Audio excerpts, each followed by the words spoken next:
1월 18일 화요일입니다. 오늘 본문은 요한복음 6장 1절부터 15절입니다. 자, 오늘은 벳세다 연못에서 38년 된 병자를 고치고 가르치신 사건 후에 갈릴리 바다, 그러니까 디베랴 바다 건너편으로 가셔서 거기서 일어난 사건인데, 거기서 일어난 사건이 어떤 사건이냐? 무리들이 예수님의 표징을 보고 구름대처럼 몰려왔어요. 자리에 앉혀서 보니까 남자만 5,000배라고 했으니까 구름대같이 몰려왔어요. 그 몰려온 무리들에게 물고기 2마리와 보리떡 5개로 배불리 먹이고, 그리고 부스러기, 남은 부스러기만 12광저리를 남긴 표징을 행한 사건이 바로 디베랴 바다 건너편에서 일어난 것입니다. 본문을 하나하나 살피면서 정리하도록 하겠습니다. 이 말씀을 내 삶에 잘 적용을 하셔서 오늘도 생명의 양식을 주님으로부터 풍성히 공급받는 그런 하루가 되고, 그것에 대해서 감사하는 삶이 되시기를 바랍니다. 먼저 1절부터 9절입니다. 그 뒤에, 그러니까 벳세다 연못에서 38년 된 병자 고친 후 그 뒤에 예수께서 갈릴리 바다 곧 디베랴 바다 건너편으로 가시니 그 무리가 예수를 따라갔다. 그것은 그들이 예수가 병자들을 고치신 표징들을 보았기 때문이다. 표징을 보고 막 무리들이 주님을 따랐던 겁니다. 예수께서 산에 올라가서 제자들과 함께 앉으셨다. 마침 유대 사람의 명절인 유월절이 가까운 때였다. 예수께서 눈을 들어서 큰 무리가 자기에게로 모여드는 것을 보시고 빌립에게 말씀하셨다. 우리가 어디에서 이 빵을 사다가 이 사람들을 먹이겠느냐? 이 많은 무리들에게 빵을 사다, 어디에서 빵을 사다 먹이겠느냐라고 빌립에게 질문을 한 겁니다. 이때가 유월절이 가까운 때였다. 유월절이 가까운 때였다. 이렇게 말씀하시는 이유는 바로 이 사건은 유월절과 연관된 사건이요, 유월절의 표현이기도 한 것입니다. 그랬더니 6절, 예수께서는 빌립을 시험해 보시고자 이렇게 말씀하신 것이었다. 예수께서는 자기가 하실 일을 잘 알고 계셨던 것이다. 자기가 하실 일을 잘 알고 계셨다는 말은, 그러니까 물고기 2마리, 보리떡 5개를 가지고 5,000명을 먹이실 것을 주님은 이미 다 알고 계셨다는 것이죠. 7절, 빌립이 예수께 이렇게 대답하였다. 이 사람들에게 모두 조금씩이라도 먹게 하려면 빵 200데나리온 어치를 가지고서도 충분하지 못합니다. 제자 가운데 하나이며 시몬 베드로와 형제가 아닌 안드레가 예수께 말하였다. 여기에 보리빵 5개와 물고기 2마리를 가지고 있는 한 아이가 있습니다. 그러나 이렇게 많은 사람에게 그것이 무슨 소용이 있겠습니까? 빌립에게, 이 많은 무리에게 어디에서 빵을 사다 먹이겠냐? 그러니까 빵이 200데나리온이 너치를 사다가 줘도 조금씩밖에 못 주는데 어떻게 하겠냐? 그랬더니 또 안드레가 아이가 가져온 도시락을 내놓으면서 물고기 2마리하고 보리떡 5개를 내놓으니까. 그렇지만은 이게 있긴 하지만 이게 어디 가능하겠습니까? 그러니까 빌립도 안드레도 제자들도 모두 믿지 못하죠.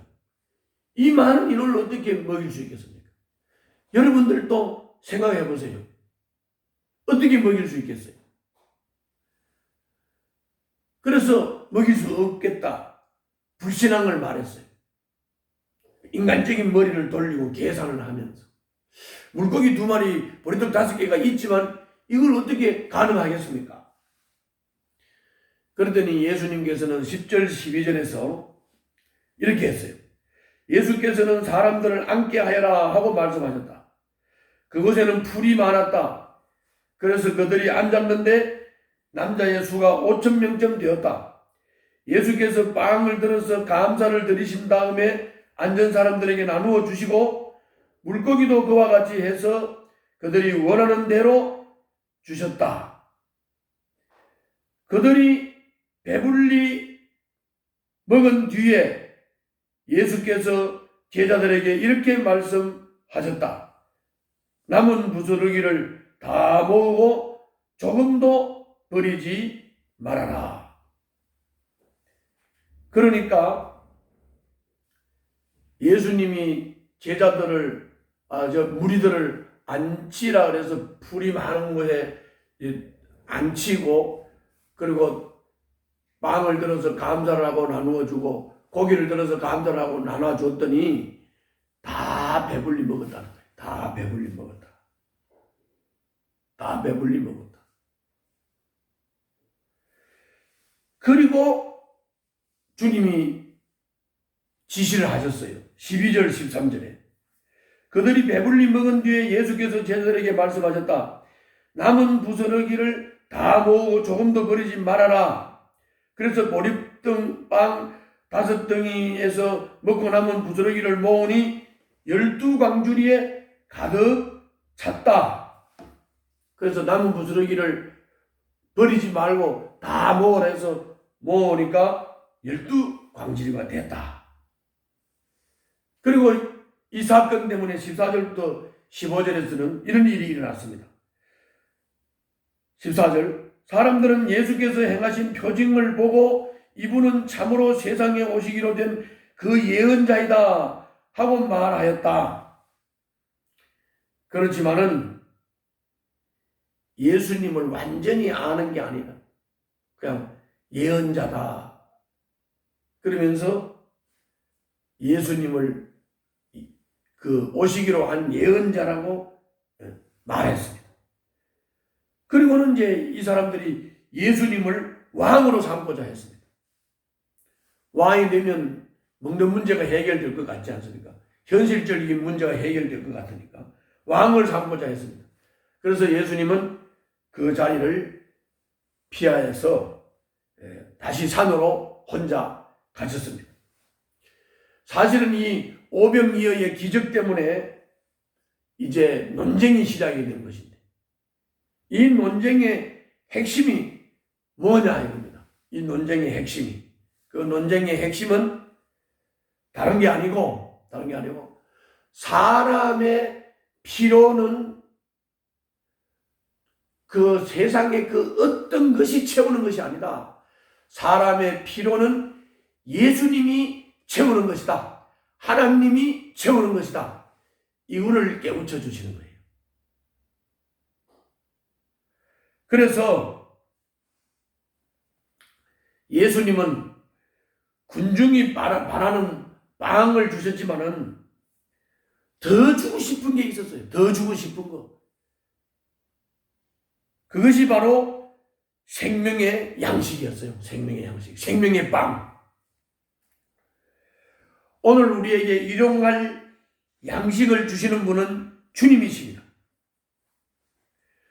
그리고 우리들에게 생명의 양식, 하나님과의 바른 관계 속에서 하나님이 부어주시는 필요를 채우시는 은혜를 누리는 이 생명의 양식, 이거를 넘치게 주시는 분이 예수님이요, 그리고 하나님이십니다. 우리는 그분께 감사하며 그분을 송축해야 됩니다.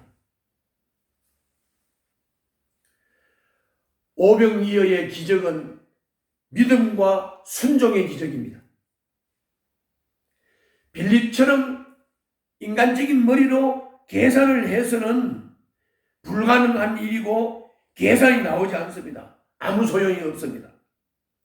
또 물고기 2마리와 보리떡 5개를 줬지만은 인간은 그것으로 어떻게 할 수가 없습니다. 그래서 제자들은 불신앙을 표현했지 않습니까? 그러나 중요한 것은 주님이 하신다라는 믿음을 가지고 물고기 2마리, 보리떡 5개 아무것도 아니지만은 요것 내 손에 있는 것 이것을 주님께 드리는 것이 중요합니다. 내가 이 헌금을 해서 내가 이걸 내가지고 이 큰 문제가 해결될까? 이게 아니고 내 가진 것 작고 보잘것없지만은 그것을 주님을 믿고 주님이 해결하신다는 것을 확신하고 주님께 드리고 주님께 헌신하는 것. 그러면 그때 주님은 일하십니다. 이게 믿음의 순종과 기적입니다. 충분하지 않다, 소용이 없다 이렇게 말하면서 지레 포기하지 말고 주님이 계시니 충분하다, 주님이 하신다 이런 고백과 믿음을 가지고 기꺼이 주님 앞에서 최선을 다해서 헌신을 할 때 주님께서는 피로를 채우시고 이 풍성히 이끄시고 역사하실 줄 믿습니다. 이제 이 오병이어 기적을 통해서 내일부터 예수님과 논쟁하는 이 논쟁을 통해서 예수님이 우리의 피로를 채우는 생명의 빵이시다. 예수님이 우리를 먹이신다. 이것을 확실하고 분명하게 깨닫는 우리가 될 수 있기를 바랍니다. 기도하겠습니다. 주님, 제 삶의 피로를 채우심을 감사합니다. 저도 남의 피로를 채우는 삶을 살기를 원합니다. 주님의 이름으로 내 가진 것으로 남의 피로를 채우는 삶을 살게 하여 주시옵소서. 예수님 이름으로 기도하옵나이다. 아멘.